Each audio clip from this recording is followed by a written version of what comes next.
Hi, and I'm your host, Terry Muir. All of us here at Sustainable Kashi are proud to provide these free classes every week to help us connect with our ecosystem and each other.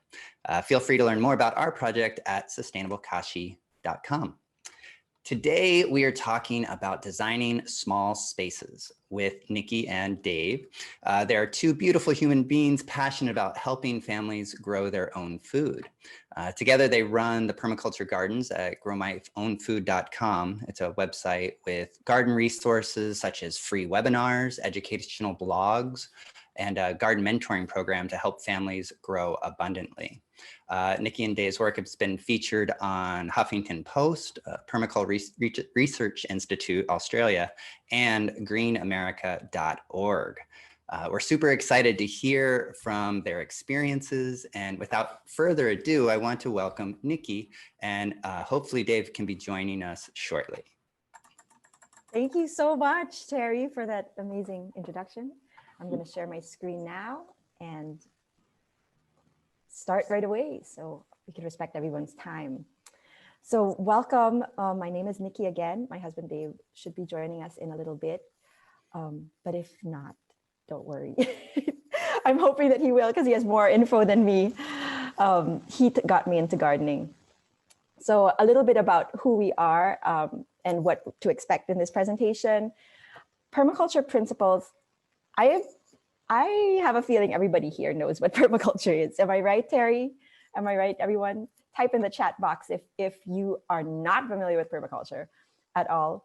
But if you are, most permaculture design principles are applied to large agricultural spaces, no? And it's very rare, at least when I started learning about permaculture and I got my PDC, which is my design certificate, it was very rare for me to find any resource on how I could apply all these principles on large spaces to my small home garden.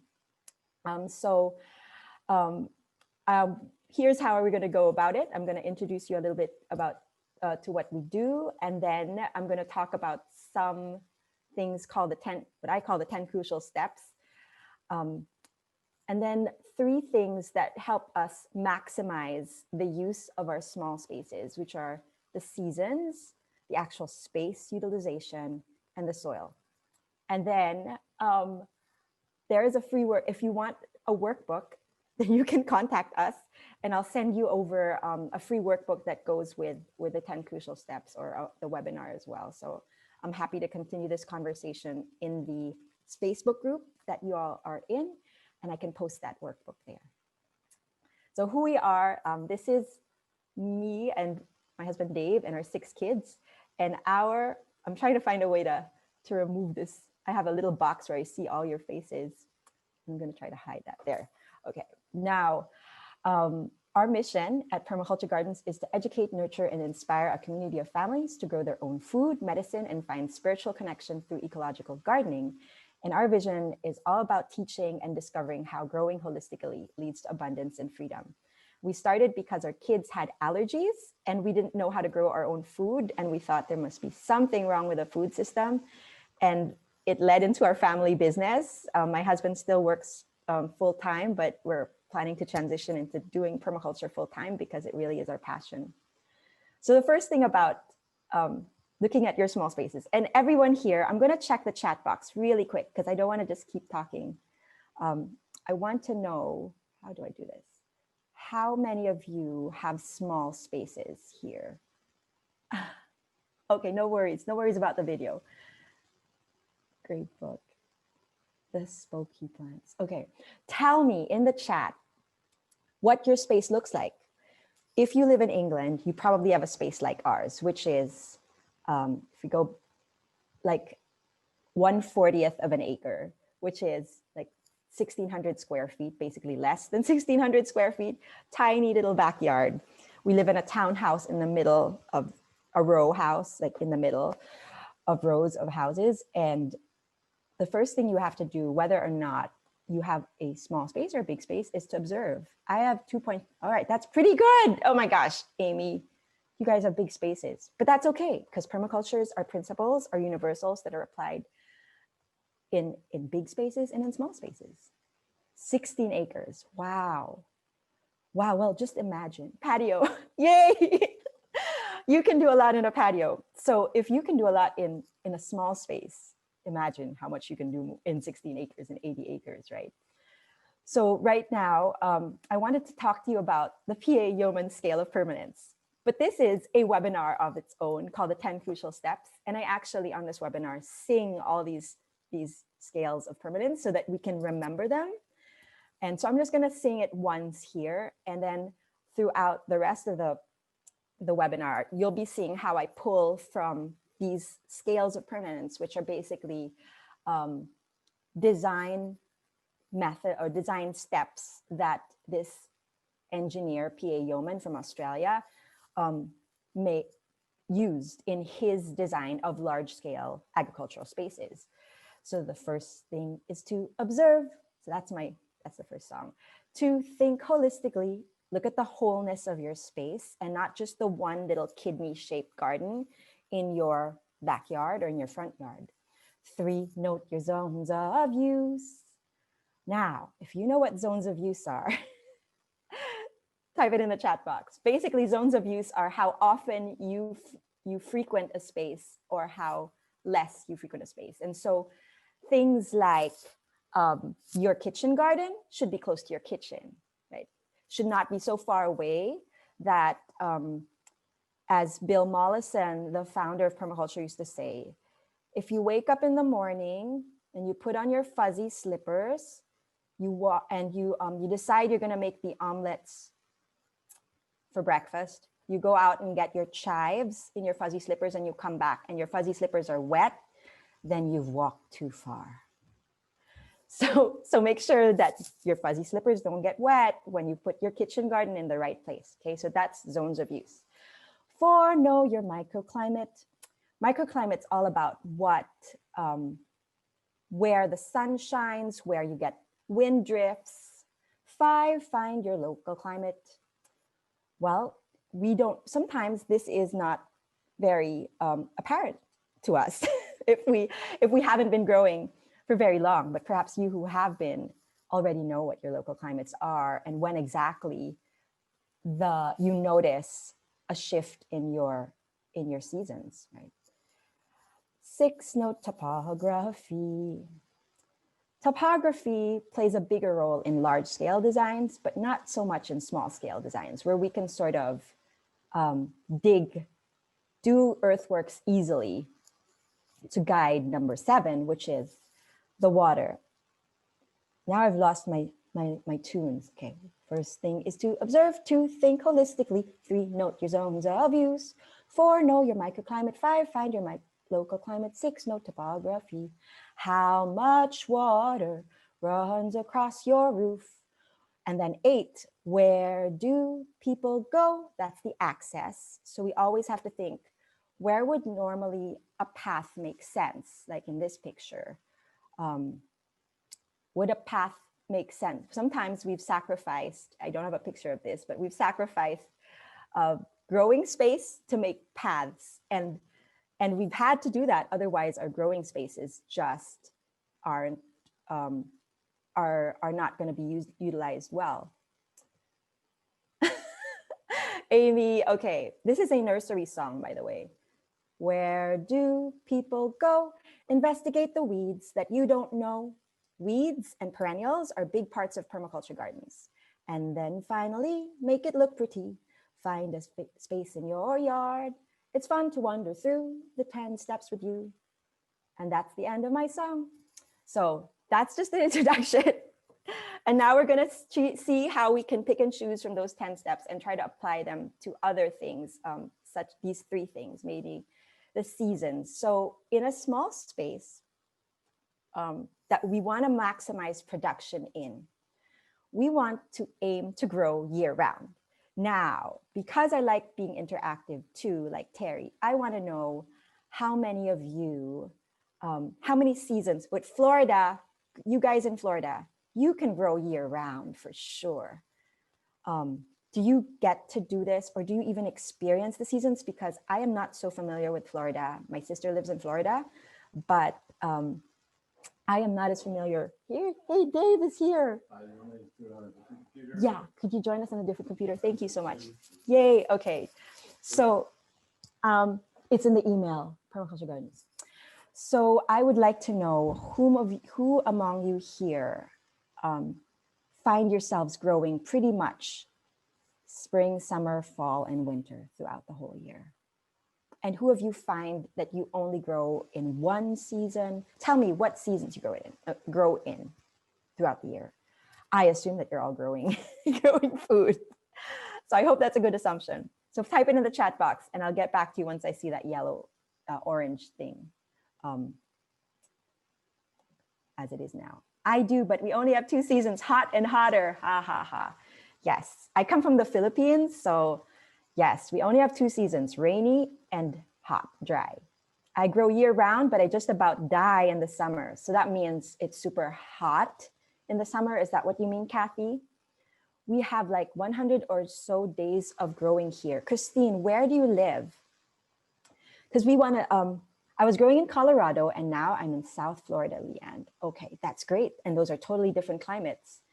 So we encourage all our growers, Canada. So Christine, you have a great resource depending where in Canada you're from.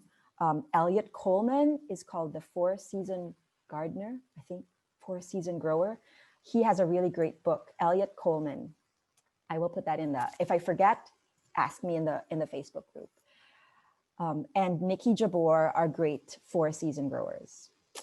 And then another thing about small spaces, that's how we maximize production, is that we're always trying to grow year round and trying to change the environment a bit in your garden. If it gets too hot, how do we cool that down in order to accommodate the growing of more food? Because we want our spaces to be as productive as possible. As small as they are, the most productive spaces are the smallest spaces, believe it or not.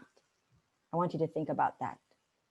Your tiny yard is more productive per acre than acres and acres of like Driscoll Strawberry Farm.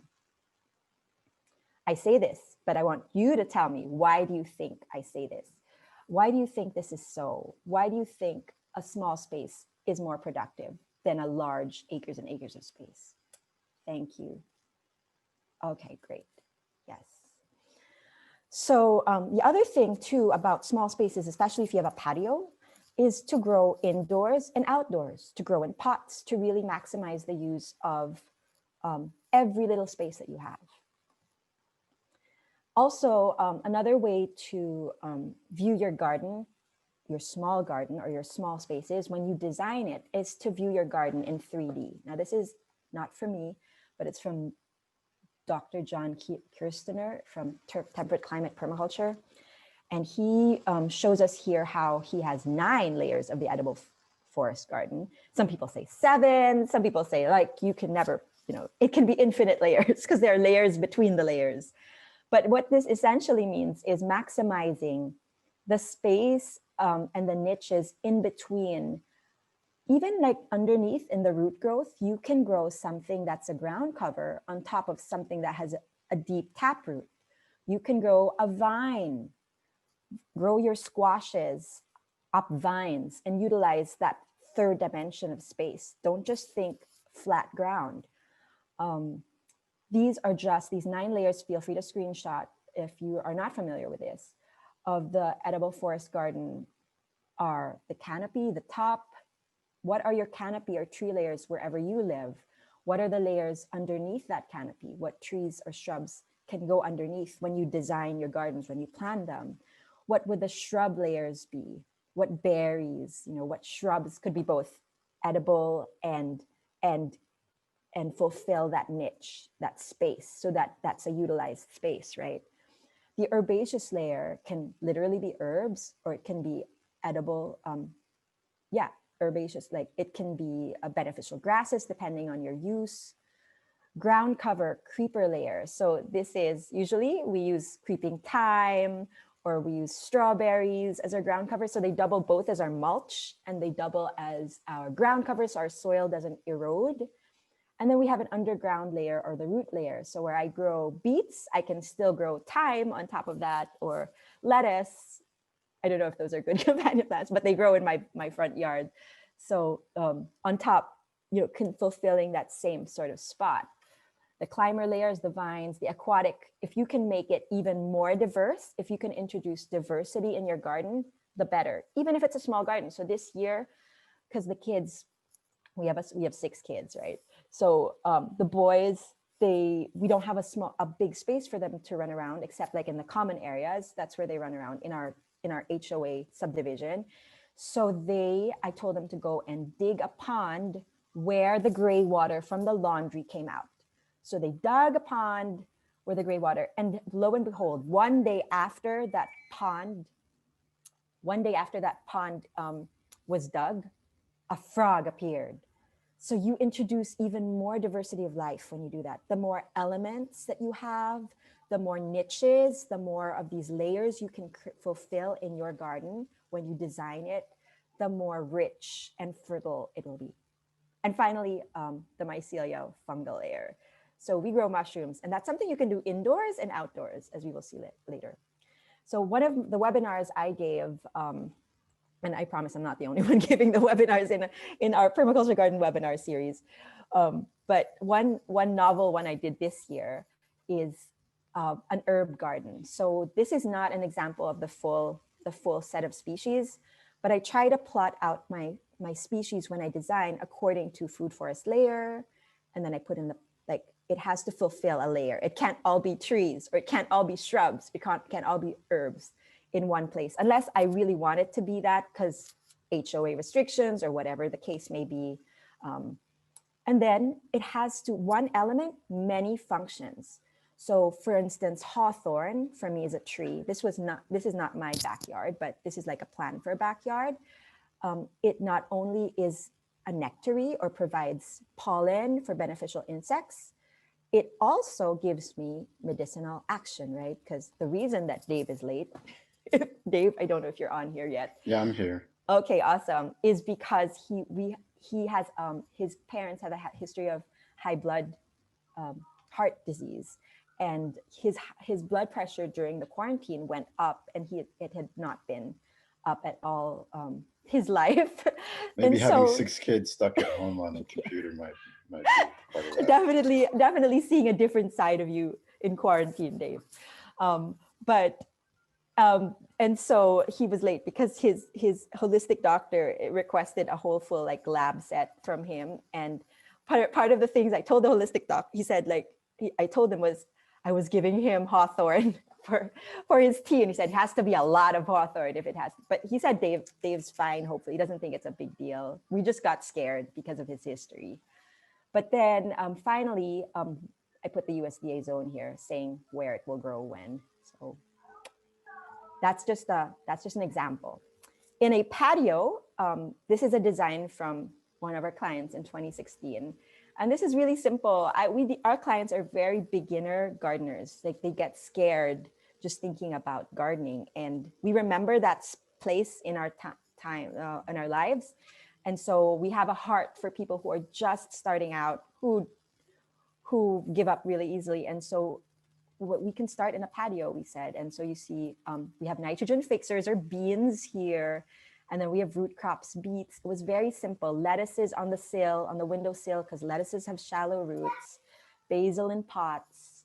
So it was very simple. Not even a lot of, this is basically companion planting, but you can get really, really fancy in creating permaculture guilds. And I'll talk about that towards the end. Now, mushrooms, I told you that small spaces, you can still grow mushrooms. This is something Dave had this as one of the modules in our course of the clients take, and it's his mushroom course. And so Dave, do you want to talk about this a little bit? Sure. Since mushrooms are the great decomposers of the world, we don't want to ignore them when we're designing our gardens. So any place that you can integrate mushrooms into your garden is also going to create a richer ecosystem. Plus, you can get all these wonderful harvests out of mushrooms. So there's kind of like the traditional way of growing your own mushrooms is inoculating logs, but for small spaces, it's difficult to obtain logs. So um, there's other ways where you can create a substrate out of things as simple as straw or even toilet paper rolls. And I always recommend that you start out with oyster mushrooms because they're by far the easiest to cultivate at home with like low tech. You don't need a lot of equipment or anything, and you get these. You essentially create these grow bags, and then the mushroom colonizes these bags, and you can get oyster mushrooms fruiting from these bags in as little as 3 or 4 weeks. So you can have an indoor. You can kind of maximize your mushroom growing indoors, but then you can also grow mushrooms outdoors in your beds. So there's certain species of mushrooms that will actually grow in your garden beds right alongside your other plants and fruit at different times of the year. There's one called almond agaricus that will grow right under your tomatoes and right next to your basil during the summer. And then there's another one called stropharia, um, or wine cap mushroom, that produces these very large, meaty mushrooms in the spring. So just like plants, our aim is to be able to have no gaps throughout the year. You can do the same thing with mushrooms. And that's what this chart shows us, is that you can have mushrooms throughout the year, going through all the making sure that the varieties that you select and grow are those that that can cover your whole year. So Dave, go ahead, and if there are questions on the chat box, Dave is really good at answering them too. So he can take some of those questions there, and anything that we don't, we will follow up in the Facebook group. So here's a similar chart for plants. And below here, you can see how Swiss chard, I can grow it twice. And I am sure that you guys, that this looks very different in Florida. This looks very different in Croatia. Although it might look similar to this in Croatia. But your aim is to get a chart like this, to create a chart like this with a list of plants that your family eats. And then to make sure that you are harvesting throughout the year from your tiny yard. So this is just a little section from a blog that we have on our website. And Dave is talking about intercropping, which means in between crops, you are putting it's not the same monoculture or the same tomato, but it's tomato interspersed with beans, interspersed with a diverse mix of herbs and veggies in 2 separate garden beds. And so this is like a plan that you can do if you have raised beds. Sequential cropping, on the other hand, is if you have a lot of tomatoes in one bed, you'll know that that bed is exhausted at the end of like 3 to 6 months when the tomatoes are harvested. So you'll need to regenerate that bed and stop growing tomatoes there. Or you can keep growing tomatoes, but you have to make sure that the life in that soil is top-notch fertile, like super, super fertile. Maybe adding more compost, or always planting something that gives life to that soil. So these are just some examples of that. Here's another small space design. This is our front yard, because this is the HOA to restrict. Every year we get a letter from the HOA, and I cry every time. I'm like, why are we living here? But this was the year that I sent them a design. And so I said this, I remind them every year whenever I get that letter, this is the design you approved. And in it are actually apparently aesthetically pleasing HOA. If you're not familiar with HOA, means Homeowners Association plants, but they serve different functions. Maybe the only one that I don't know another function for, except for being beautiful, is the peony. Dave wants me to get rid of the peony, but it just is an eye catcher. So it's good for the HOA. It serves that function. But I have yarrow, which is another medicinal plant, a great ground cover, and it's great for growing wherever you have erosion. I have a shrub that's mid-size. We have feijoa trees, these 15. Oh, this says shrub, but they're actually trees now. 15, 15, 15, those are trees. This ornamental tree here on the side is actually a fig. And so hidden stealthily, we are actually fulfilling both beautiful requirements for beauty and requirements for our own food and medicine as well. A lot of native plants are here, and those expensive tulips that you mentioned in the start of our program, Terry. So finally, a permaculture garden is a garden that always has compost in it. That's my belief, because in essence, permaculture is really regenerative. When Bill Mollison was around, he would say that the definition of sustainability is that your output far exceeds your input.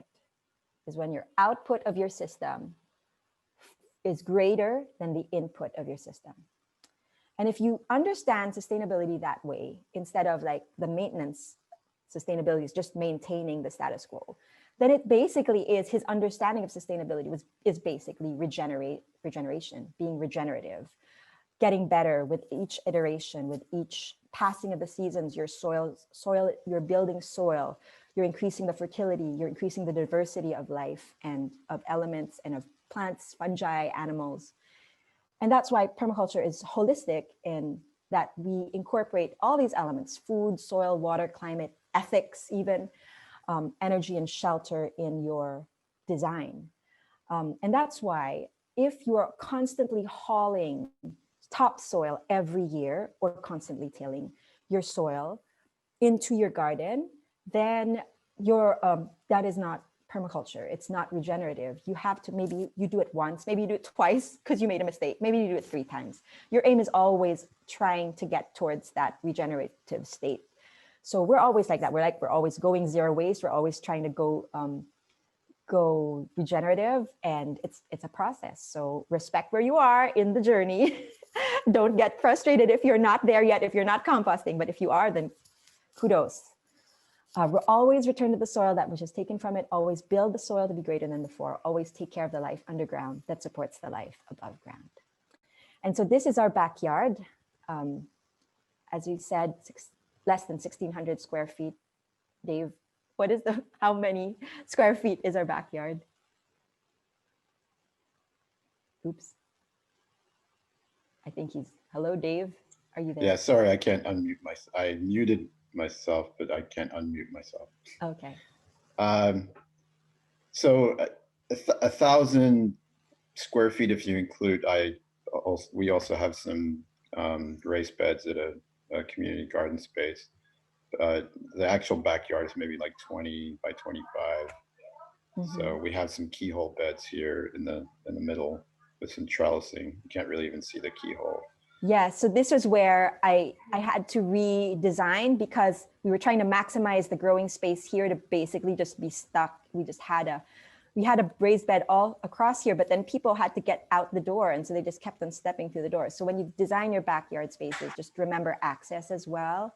We have so many species here: Jerusalem artichokes, echinacea, gumi berries, pawpaw trees, our butternut, or this is a different squash every year because that's an annual. Okra. These are ornamental, not ornamental, but plum trees, yeah. Plum trees, so many. So this feeds us. And these are our client gardens. So this is Colorado. They have these protection against the hail, by the way, which is great. She just added this on this year. And this is so diverse. This was so different when we started out.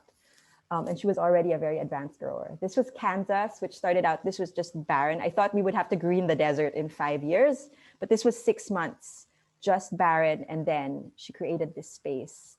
And then this is California. This is called an herb spiral, where you have different microclimates in a small space.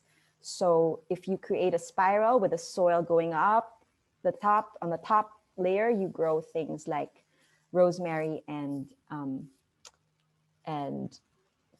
lavender, that are Mediterranean herbs. And on the bottom, you grow things like mint. And this is another client garden in a small space. So yeah, that's it. That's my small presentation. To find out more about us, this is our PermaKit, which is a Permaculture Guild curated selection of seeds, amendments, cuttings, whatnots in a box, shipped to you every month if you so desire. And it's available on Crate Joy. Just go to cratejoy.com, permakits, and that would be us. But this is our website where we have a bunch of free things, educational webinars every month. We're on Instagram and Facebook, but that's it. So I guess I will stop share now, Terry. Oh my goodness, Nikki, thank you so much. I love your input and your look at going very small spaces to very large spaces. It's very beautiful. I'm very excited to look more into your permaculture kit. That's very exciting. What's the easiest way to get in touch with you? growmyownfood.com is our website, and permaculturegardens@gmail.com is our email. Wonderful. I'm sure we have some people with questions, and we're going to move all the questions over to our Sustainable Kashi Facebook group. Amy can paste that link over next there. I want to thank Amy Zelt for all the production work, for keeping us going through this wonderful call. And if you have any questions, please post them on the Facebook group, because that's a wonderful place to get them answered. If you got anything out of the class, feel free to donate to us. Amy, if you could post that pays for our Zoom call, Zoom line, and keeps us going. This video will be edited and uploaded on YouTube. So if you want to watch it again or share it with someone, feel free to go to our YouTube channel and watch it there. Next week will be our last class of 2020. Oh my goodness. We'll be talking about making a better world with Rob Greenfield. So you don't want to miss that class. It's going to be a wonderful way to end the year. We are all designing ecosystems every day. Whether we're designing an abundant food forest or a parking lot, we're all creating. And I welcome all of you to take some time to really decide what it is that you want to create in your life. The more intentional you are and the more mindful we are in creating our designs, the more likely they are to become reality. And I look forward to sharing this beautiful, healthy, and abundant world with you all. Thank you all for joining us this week on this important topic, and we'll see you next week. Thank you, David. Thank you, Nikki, for joining us. Thank you Bye. for having us. Oh, Bye-bye.